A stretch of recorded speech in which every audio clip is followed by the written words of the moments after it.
So, class of 2026, kumusta po kayo? Medyo mahina minsan na akong nasabihan na hindi ako nangungumusta.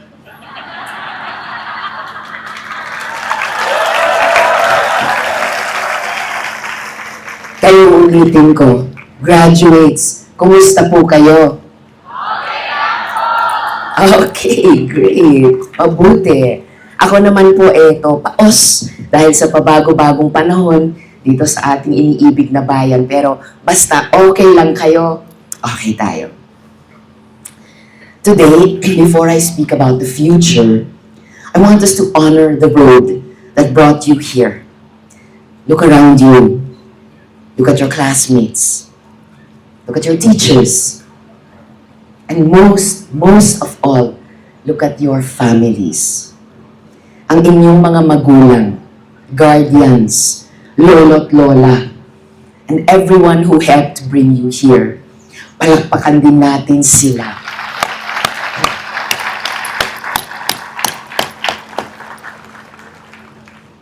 Mga anak, mga aki, no one graduates alone. Your supporters' fingerprints are also on your diploma. Yung naghanda ng baon mo, nag-Gcash sa'yo last minute. Yung sumuporta sa'yo at nagsabing, gaya ng sinabi ni Florence, kaya mo yan. So, treasure your diploma. Because it carries the dream of your whole family, your whole community, your whole university campus here in Calabanga. As graduates of a University of Agriculture, you know that nothing truly valuable grows overnight. Growth needs tending. Ang malusog na ani, dinidiligan, binabantayan, at pinaglalaban.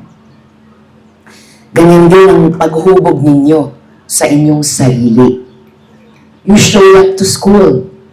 You did the work, even when you were tired and uncertain. And today, you are receiving your first great harvest. Sa Senado, alam ko, marami kayong nakita. May mga araw na parang hindi mo alam kung session ba ito, teleserye, o season finale sa Netflix. But beneath all the noise, there is a simple lesson. Kapag may tungkulin, humarap ka. Tama ba? Bawal ang absent ng absent kahit sa school. Alam mo yan, dahil kayo mismo ang patunay. Alam ko rin ang laban na yan, dahil di rin naman naging madali ang buhay para sa akin. Nung bata ako, simula pre-teens sa high school, hanggang teenager sa high school, hanggang college, at early 20s, tulad ng marami sa inyo, naging working student din ako. Biro ko nga noon, child laborer ako. Oo. Kasi hindi pa ako teenager, rumaraket na ako. Nagtrabaho ako bilang voice talent sa dubbing ng mga cartoons. Nung tumanda ako, nag-audition ako para sa teatro at musika. Nag-audition para mag-host sa mga media programs. At lahat niyan, ginawa ko para madugtungan yung allowance. Pagdating sa college, umutang ako sa mga kasama ko sa student council para madugtungan din ang allowance ng mga tugang ko. 6 kaming magkakapatid. Ginawa ko po iyon. Pag-racket, pag-utang, hanggang makaraos kaming lahat at nakapagtapos din sa pag-aaral. Nung tumanda ako,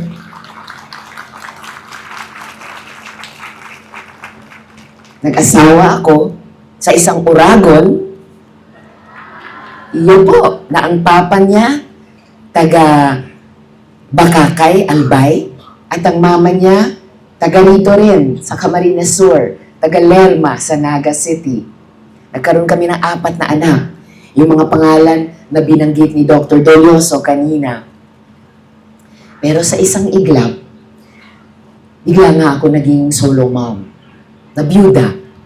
So bigla na lang, ako na lang yung magulang na natira para saluhin ang 4 na bata. Wala pa sa kanilang teenager noon. Toddler hanggang preteen sila. 4 na pangarap sa buhay ang kailangang suportahang makamit ng bawat isa sa kanila. So, naranasan ko ring umutang na naman sa mga ninong at ninang nila. At naging ganito kami ng kahera ng high school ng panganay ko. Kasi binabayaran ko ang tuition niya buwan-buwan. Hinahanap ko talaga yung pinakamagaan na payment scheme. At nung ibabayad ko na sa kanya ang 40th na installment ko sa tuition niya, tuwang-tuwa yung kaherang yun. Sabi niya sa akin, "Ma'am, nakaraos tayo." Di niya sinabing nakaraos ka ha. Sabi niya tayo. Kasi feel na feel niya bilang kapwa mama. Yung ganyang pagsusumikap naming lahat ng mga magulang ninyo at mga guardians para iraos kayo. Kaya ganyan na lang din ang pagmamalaki ko sa mga anak ko hanggang ngayon, na yung 3 ay nakapagtapos na at nag-aaral na, yung bunso na lamang ay nag-aaral pa. Kasing proud sa kanila, tulad ng mga magulang at guardians ninyo, na proud sa inyo ngayong hapon.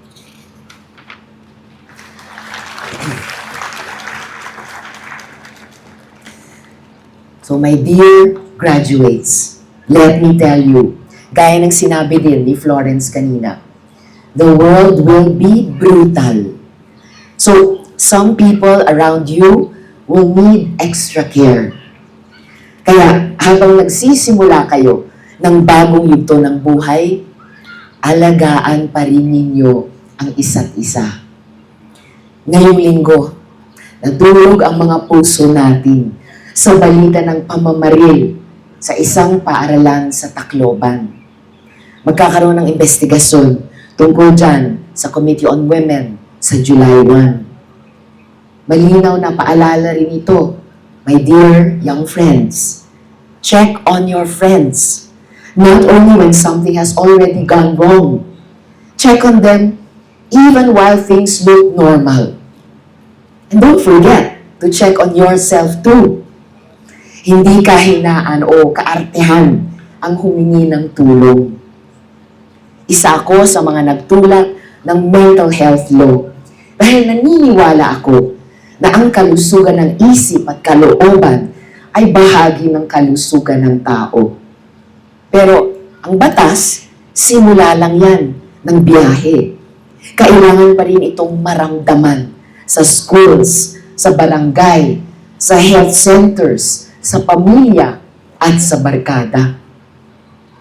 At dito bumabalik ang tema ninyo, values-driven workforce, digitally inclined, lifelong learners. It may seem a bit technical, but these days, when the world constantly asks you to be digital, let your conscience remind you how to remain human. I know many young people are worried that AI will take jobs, but do not surrender your humanity to artificial intelligence. Make technology work for your community. That is why your CB-SUA education matters so deeply. And this is also why I want to ask you to carry a very specific kind of pride today. Bicol is a place that has always helped feed and carry this country.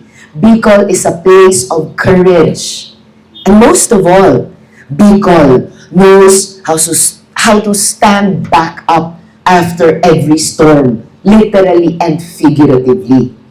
Alam ko yan sa late husband ko. Kaya alam ko, kayo rin, mga uragon. Dahil dito, sa Bicol, Hindi abstract ang salitang bagyo.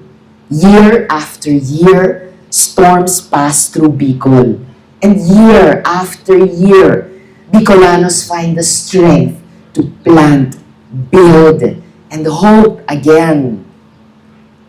Like you, I'm also a living testament of not giving up. Alam ko kasi ang pakiramdam ng paulit-ulit na sumubok, pero hindi agad pinipili. Pero nagpupursige lang ako. Nung una akong tumakbo para sa Senado, natalo ako. Tumakbo ulit, natalo na naman. So nauso yung mga nagsasabi, ay, wala na yan. Laging kulelat sa survey. Imposible na yan. Pero sorry na lang sa mga bashers, di ako nawala. 2 terms na rin naging senador. Pero sa huli, di pa rin naman sapat na sabihin sa kabataan na galingan mo lang sa diskarte. Yes, many of us survived because of diskarte.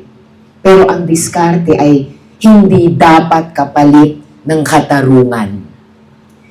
Kaya may tungkulin kami sa gobyerno na gawing mas magaan ang bigat na pinapasan ninyo. Una, hindi nga natatapos ang lahat sa libreng tuition. Kaya bukod sa libreng pag-aaral, ipinaglalaban rin natin ang suporta sa iba pang malalaking gastos ng mga pumapasok. Pamasahe, pagkain, gamit, teknolohiya, at araw-araw na pangangailangan ng estudyante. Pangalawa, na ang interns at OJT students ay hindi dapat libre nagtatrabaho.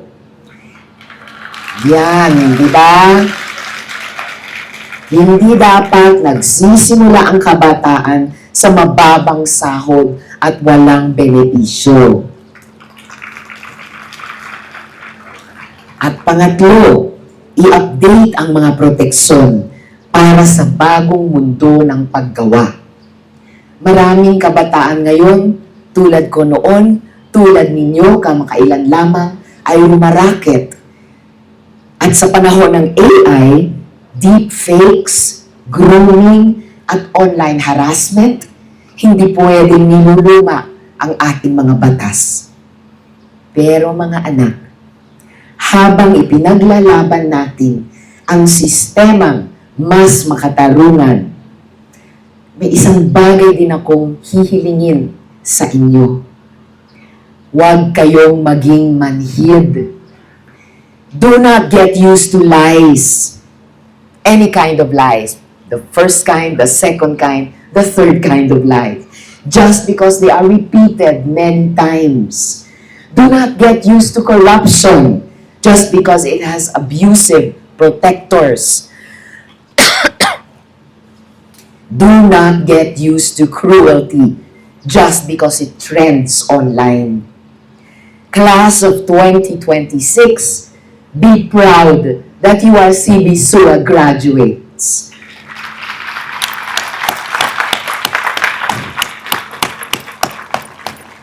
When you leave campus, carry Bicol and the Philippines with pride, not as perfect places, but as places worth loving, serving, and fighting for. Hindi perpekto ang Pilipinas. Alam natin yan. Pero atin ito. At dahil atin ito, may bahagi tayo sa pag-aayos nito. Magtagumpay kayo, pero manatiling makatao. Umagat kayo, pero huwag mang-iiwan at mangarap kayo, pero huwag makalimot sa inyong pinanggalingan. Congratulations, CB SUA Calabanga Class of 2026. Mabuhay ang Central Bicol State University of Agriculture. Mabuhay ang Bicol, mabuhay ang kabataang Pilipino.